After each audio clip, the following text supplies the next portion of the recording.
Hi everyone. In this video, we're going to build a clear understanding of what Active Directory is, why organizations use it, and how it helps manage users and computers in a network. Let's start by imagining a network without Active Directory. In a small network, every computer stores its own list of usernames and passwords. So if someone needs access to another computer, you have to create their account again on that machine. If the user changes their password, it may not match the others. And when there are 10, 20, or even hundreds of computers, this becomes impossible to manage.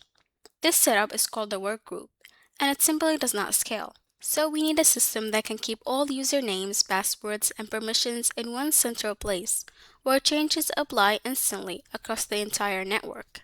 And that's exactly what Active Directory provides. Active Directory, or AD, is a centralized database created by Microsoft.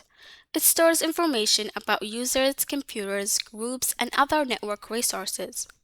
With AD, administrators can manage who can log in, what they're allowed to access, and what security settings apply across the network, all from one central location. This makes the network more organized, secure, and easier to manage. Active Directory also controls two important processes. Authentication. Are you who you say you are? This is when you type your username and password.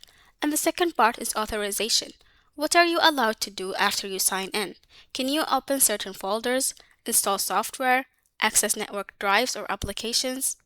Authentication checks your identity, and authorization checks your permissions. Active Directory handles both every time a user logs in. Everything stored in Active Directory is called an object.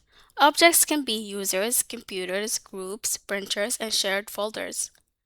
Each object has properties, like a username, password, department, or description.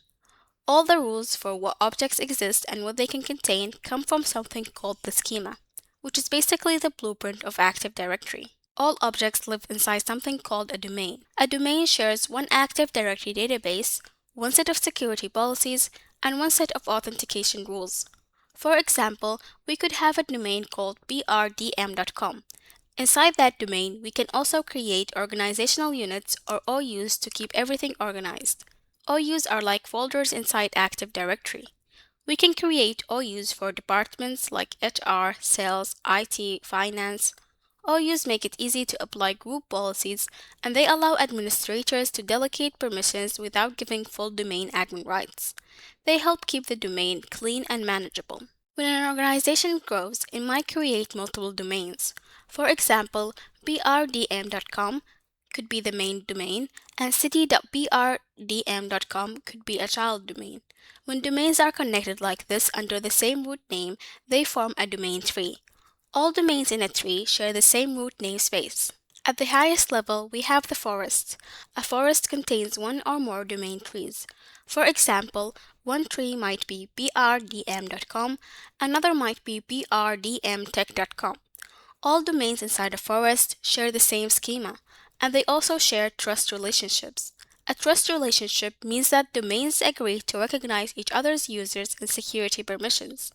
So a user in one domain can access resources in another domain if they have permission without needing a second account. Trusts make it possible for large organizations, subsidiaries, or separate departments to work together securely inside the same forest. To run Active Directory, we use a server called a domain controller. A domain controller stores the Active Directory database, authenticates users when they log in, enforces group policies and security rules. It also runs two important services. DNS, Domain Name System. DNS is what allows computers to find the domain controller.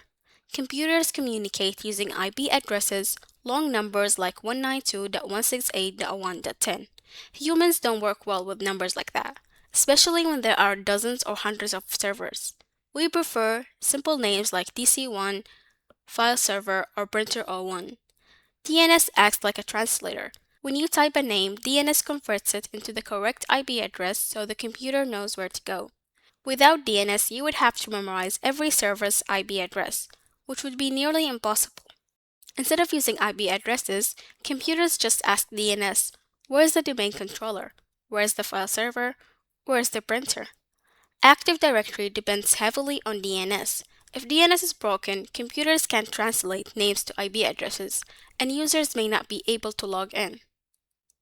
Second, we have the global catalog. The global catalog contains a partial copy of every object in the entire forest. It allows faster logins, faster searches, and access to resources across different domains. Even if a user is from another domain, the global catalog helps the domain controller identify them quickly. So in simple terms, Active Directory is the centralized system that lets organizations manage users, computers, permissions, and security policies all from one place. Understanding these concepts is essential before we begin any server work. Now that you have a solid understanding of how Active Directory works, in the next video, we'll move on to downloading and installing Active Directory on Windows Server 2022. Thank you for watching, and I'll see you in the next video.